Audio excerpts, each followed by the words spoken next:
রয়েছে। অখণ্ড পরতত্ত্ব ভগবান শ্রীকৃষ্ণ যখন দেখলেন এই যুগের মানুষ প্রায় সবাই পাপী, স্খলিত, দলিত, পতিত। কেমন বলছে, এই কলিযুগের মানুষ সত্য যুগের মতো হাজার হাজার বছর আমার ধ্যান করতে পারবে না। এই কলিযুগের মানুষ ত্রেতা যুগের মতো বড় বড় যজ্ঞ করতে পারবে না। অশ্বমেধ যজ্ঞ, গুমের যজ্ঞ, আর অনশোয়া যজ্ঞ, বড় বড় যজ্ঞ করে আমাকে পেতে পারবে না। দাপরের মতো শত শত বছর আমার অর্চন বন্ধন করে আমাকে লাভ করতে পারবে না। বলছে তাদের কাছে তো স্বল্প আয়ু, তার উপর কলির প্রভাব।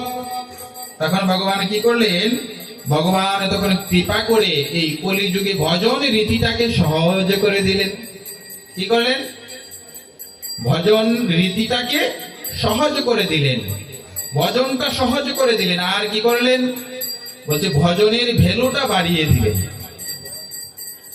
কাজটাকে সহজ করে দিলেন, আর কাজের মূল্যটা বৃদ্ধি করে দিলেন, ফলটা বাড়িয়ে দিলেন।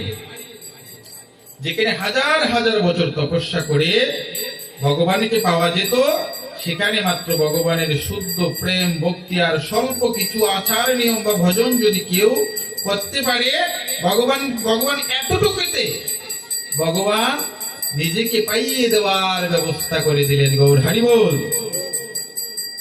যে তোমরা এই স্বল্প জীবনে শুধুমাত্র ভজন ভক্তির মাধ্যমে অচিরে আমাকে পেতে পারো, আমার ধাম বৈকুণ্ঠ পেতে পারো, গোলক পেতে পারো। কি করতে হবে, বলছে এটা তো কলহের যুগ, একটা কাজ করো। কি গীতায় ভগবান বলছে, মন মনা ভব মদ ভক্ত মজ্জাজিমাম নমস্করো। বলছে তোমার মনটা আমাকে দিয়ে দাও। কি বলছে, তুমি যা করো তা করো, যা করো তা করো, কিন্তু তোমার মনটা আমাকে দিয়ে দাও। মন দিলে কি হবে, বলছে কাউকে যদি মন দেওয়া হয়ে যায় বাবা, তাহলে কি হয়, যাকে মন দেওয়া হয় তাকে সবসময় মনে পড়ে, নাকি সবসময় তাকে মনে পড়ে, সবসময় তাকে চিন্তন হয়, তার কথা মনে হয়, তার তার কি অবয়বটা, মুখায় অবয়বটা, তার বদনটার নজরে ভেসে ওঠে, চোখে ভেসে ওঠে সবসময়, তাই না? তাই ভগবানে বলছে আর কিচ্ছু লাগবে না, কি করো, তোমার মনটা আমাকে দিয়ে দাও। আর কি করো, বলছে আর বলছে আমাকে একটু পূজা করো। সকলের ঘরেই তো আমাকে বিরাজ করে রেখেছ, সিংহাসন করে রেখেছো, আমার একটা চিত্রপট তো সকলের ঘরেই আছে, সেখানে আমি বিরাজিত থাকি। বলছে আমাকে যতটুকু পারো অন্তত একটু তুলসী পত্র চন্দন চর্চিত করে প্রত্যেকদিন অন্তত একটা সময়ে একটু আমার চরণে দাও, আর একটা পুষ্প চরণে দাও। বলছে আমাকে যতটুকু পারো একটু যাজন, একটু পূজা করো, যতটুকু পারো। এমন নয় সারাদিন নিবেদন করতে হবে, ঠিক আছে তো? প্রথম শর্ত হলো মনটা আমাকে দিয়ে দিতে হবে। আর কি করো, যতটুকু পারো আমাকে একটু পূজা করো। আর বলছে আমাকে নমস্কার করো। বলছে যেখানেই আমাকে দেখো, আমাকে দেখো। এই যে মন্দিরে ভগবানের চিত্রপট রয়েছে, রয়েছে তো? কোথাও গেলে ভগবানের বিগ্রহ দেখলাম, কোথাও ভগবানের নাম লেখা রয়েছে, কৃষ্ণ, হরে কৃষ্ণ, একটু প্রণাম করবেন। কেন? বলছে নাম আর ভগবানের মধ্যে কোনো পার্থক্য, যেই নাম সেই কৃষ্ণ, ভজন নিষ্ঠা করি, নামের সহিত আছেন আপনি শ্রীহরি। তাহলে বলছে যেখানেই আমাকে দেখো একটু প্রণাম করো। বলছে তাকে কি হবে জানো? আর এই কথাটা তোমাদেরকে কেন বলছি জানো? ভগবান বলছে এই কথাটা তোমাদেরকে এই জন্য বলছি, কারণ তোমরা আমার অনেক প্রিয়, তোমরা আমার অনেক আপন, তাই এই কথাটা বলছি। অর্জুনকে বলছে, অর্জুন এই কথাটা তোমাকে কেন বলছি জানো? কারণ তুমি আমার অনেক প্রিয়, তুমি আমার অনেক আপন। এই কথাগুলো, গীতার কথাগুলো ভগবান শুধু অর্জুনকে বলেনি, অর্জুনকে মাধ্যম করে সমস্ত জগৎবাসীকে বলেছে ভগবান যে তোমরা সকলেই আমার আপন, তোমরা আমার আপন জন, প্রিয়জন। সেজন্য তোমাদেরকে বলছি, সেজন্য তোমাদেরকে বলছি। ভগবানকে পেতে হলে কি করতে হয় জানেন? দুটো ভাবে ভগবান কি করছে, এই ভবের একটা বাজার সাজিয়ে দিয়েছে। এই ভব বাজারে সদাই করতে হলে কি করবেন? ভববাজারে সদাই কি করবেন? সর্বাঙ্করিদং ব্রহ্ম, সব জায়গায় ভগবান রয়েছেন, সেখানে সদাই করতে হয় ভগবানের। কিভাবে করবেন? বলছে দুটো জিনিস লাগবে। বাজারে গেলে আমরা যখন কোনো দোকানে সদাই করতে যাই, তাহলে দুটো জিনিস প্রয়োজন। দুভাবে সদাই আনা যায়। কিভাবে? বলছে এক সদাই আনা যায় হলো তোমার কাছে যদি অর্থ থাকে। আমাদের কাছে কি অর্থ আছে? আমরা কি ভজনের পুঁজি জমা করেছি? নামের পুঁজি কি আমাদের কাছে আছে? নামের করি আছে, ভজনের করি আছে, যা দিয়ে কি ভগবানকে পেতে পারবো? আছে? বলছে যদি না থাকে আরেকটা পদ্ধতি আছে। কি?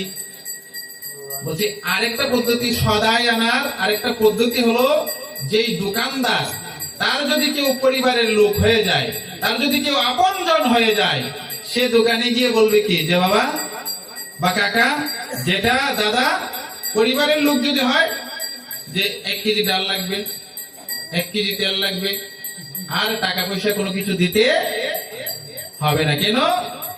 আপন হয়ে গেছে। ভগবান বলছে যে তোমাদেরকে কেন বলছি জানো? কারণ এই যুগে তোমরা করি, ভজনের করি বা নামের করি ততটা জমা করতে পারবে না যতটা দিয়ে আমাকে পেতে পারো। তাহলে কি হও? বলছে তোমরা আমার আপন হয়ে যাও, ঘরের লোক হয়ে যাও। মানে কিভাবে হবে? বলছে তোমার সন্তানকে যেভাবে ভালোবাসো সেভাবে আমাকে একটু ভালোবাসো, তাহলে আমি তোমার সন্তান হয়ে যাব। বলছে স্বামীকে যেভাবে ভালোবাসো সেইভাবে আমাকে একটু ভালোবাসতে পারো। হ্যাঁ? বলছে ভৃত্য সন্তান শান্ত ভাবে, যেটা সন্তান যেভাবে পিতাকে ভালোবাসে শান্ত ভাব, সেইভাবে যদি আমাকে একটু ভালোবাসো, তাহলে আমি তোমার পিতার মতো হয়ে যাব, তোমার সকল বার তখন আমার। হ্যাঁ? এই কথা বলেও ভগবান থেমে থাকেন। দেখুন কত কৃপালু ভগবান। ভগবান কি করেছেন জানেন?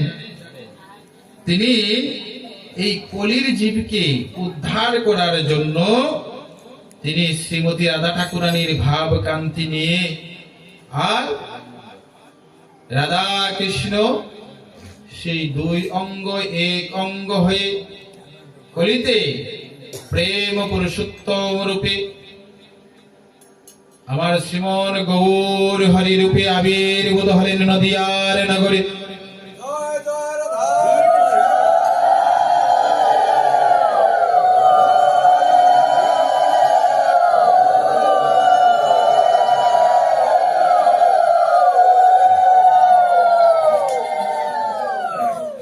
অন্যান্য যুগে ভগবান পাপীদেরকে কিভাবে উদ্ধার করেছে জানেন আপনারা? সত্য যুগে হিরণ্যকশিপুর বুকটা ভগবান নৃসিংহ অবতার ওনার নখ দ্বারা বিতীর্ণ করে দিয়েছে। কতটা কষ্ট হয়েছে? ত্রেতা যুগে ভগবান রাম রাবণকে রাম বাণে তিনি বধ করেছেন, আর রাক্ষসদেরকে কত কঠোর ভাবে বাণ মেরে মেরে হত্যা করেছেন, মানে বধ করেছেন, উদ্ধার করেছেন। তারপরেও ভগবান বিভিন্ন ভাবে পাপীদেরকে উদ্ধার করেছেন, কখনো সুদর্শন চক্র দ্বারা, কখনো ঘুষি মেরে, কখনো এরকম ঘুরিয়ে ঘুরিয়ে, কখনো স্তন পান করার মাধ্যমে পুতনাকে। তাই তো কলিযুগে ভগবান চিন্তা করলেন, এই যুগে যদি আমি অস্ত্র নিয়ে যাই, তাহলে কলিযুগে আর পৃথিবীতে একটা মানুষও আর বেঁচে থাকবে না। একটু চিন্তা করলে মনে হয়, একটু যদি ভাবি, এমন অনেকেই আছে, অনেকেই এরকম আছে, চিন্তা করলে যে আমি আমার জীবনে এমন একটা পাপ করেছি যে এই পাপটা অন্য কেউ দেখেনি, এই পাপটার কথা শুধু আমি জানি। এই পাপটা যদি বাসিত হতো, এই পাপের কথা যদি অন্য কেউ জানতো, সেই পাপ যদি প্রশাসন পর্যন্ত যেত, তাহলে আমার ফাঁসি পর্যন্ত হতে পারত।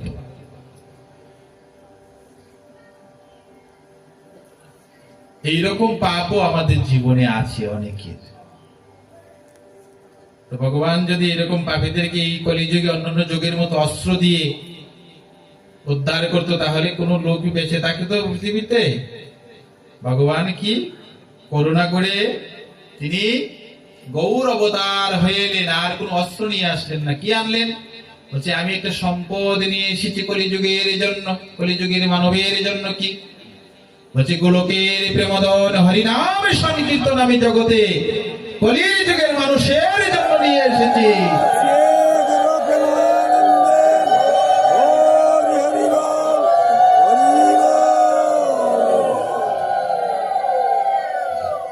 গৌর হরি আমার, যার করুণায় আমরা নাম পেয়েছি বাবা, গৌর হরি গোলকের সেই প্রেম সম্পদ হরিনাম, যা কোনো কালে কাউকে দেওয়া হয়নি। অনর্পিত চরিং চিরাত করুণা অবতীর্ণ গলো, কোনো কালে যা কাউকে দেওয়া হয়নি, সেই প্রেম সম্পদ তিনি আমাদের জন্য নিয়ে এসেছেন। নিয়ে এসে দাঁড়ে দাঁড়ে গিয়েছেন, ঘরে ঘরে গিয়েছেন। প্রভু একবারে কৃষ্ণ বলো, একবারে কৃষ্ণ বলো। সেদে সেদে যেচে যেচে তিনি কলিযুগের মানুষের ঘরে গিয়ে, ঘরে ঘরে গিয়ে সকলকে বলছে, একবারে কৃষ্ণ বল ভাই, একবারে কৃষ্ণ বল।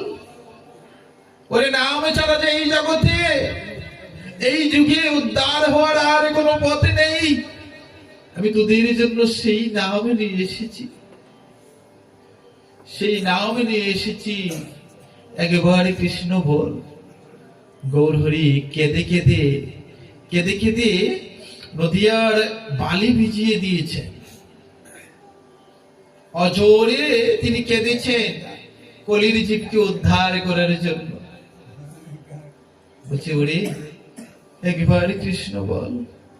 কেউ যদি গৌর হরির সামনে বলেছে হরে কৃষ্ণ, কেউ যদি বলেছে কৃষ্ণ, গৌর হরি গিয়ে তাকে আলিঙ্গন করে ধরেছে, ওরে তুমি কৃষ্ণ বলেছো, আরেকবারই কৃষ্ণ বলো। তোমার যে আপন যে এই জগতে আমার আর কেউ নেই, তুমি কৃষ্ণ বলেছ।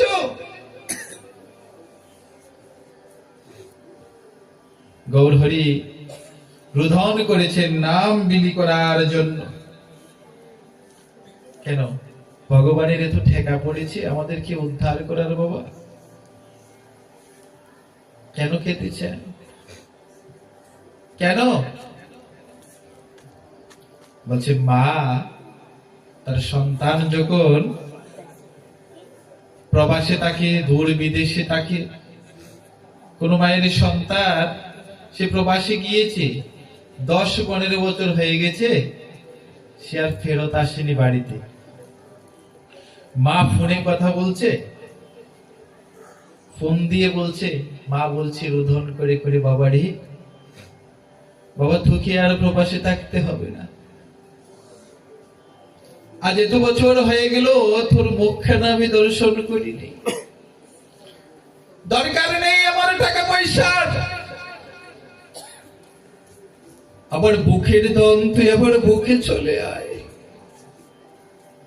আবার টাকা লাগবে না, কিচ্ছু লাগবে না, আমার শুধু তোকে চাই। কারণ জগতে জগতে সন্তানের চেয়ে আপন তো মায়ের কাছে আর কেউ হয় না বাবা। মা মা যেমন আকুল ভাবে বেকুল ভাবে সন্তানকে ডাকি, ওরে আর দূরে থাকিস না, এবার ঘরের ছেলে ঘরে ফিরে আয়। ভগবানও তেমন ভাবে আমাদেরকে ডাকছে, ওরে কর্মফল ভোগ করার নিমিত্তে এই মত্তলোকে গিয়েছিস, সেখানে 84 লক্ষ জুড়ি চক্রে কখনো মানব, কখনো পশু পাখি, কীট পতঙ্গ আর কর্মফল ভোগ করছিস। এবারে যখন দুর্লভ মানব জন্মটা পেয়েছিস, এই কৃষ্ণ নাম করে অন্তত কৃষ্ণ নামটা যদি করিস, তাহলে তো আমার বুকের ছেলে আমার বুকে ফিরে আসতে পারবি। অন্তত নামটা কর, আমার একটু ভজন কর, একটু হরিনাম কীর্তন কর, যেন তোর আমার কাছে চলে আসতে পারিস, যেন আমার কাছে ফিরে আসতে পারিস, যেন গোলক ধামে ফিরে আসতে পারিস। ভগবানের রোধন করে করে সেই জন্য আমাদেরকে নাম দিচ্ছেন।